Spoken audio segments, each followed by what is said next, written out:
পায়ে, আর টিপের দাম মাত্র 1 টাকা হলেও তার স্থান কপালে। ইতিহাস সাক্ষী, লবণে কখনো পোকা ধরেনি, কিন্তু মিষ্টিতে প্রতিদিনই ধরে, আবার পিঁপড়াও ছাড়ে না। মানুষ সোজা পথে চলতে চায় না, বাঁকা পথেই আগ্রহ বেশি।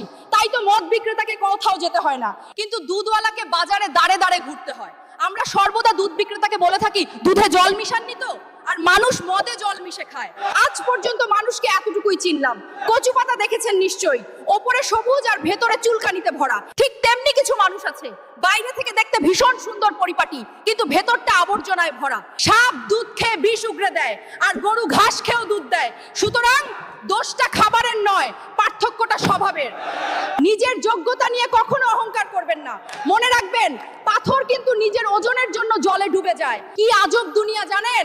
যার চোখে ঘুম আসে তার কাছে ভালো বিছানা নেই, আর যার কাছে ভালো বিছানা আছে তার চোখে ঘুম নেই। যার মনে দয়া আছে তার কাছে দেওয়ার মতো কিচ্ছু নেই, আর যার কাছে দেওয়ার অনেক কিছু আছে তার দেওয়ার মতো মনটাই নেই।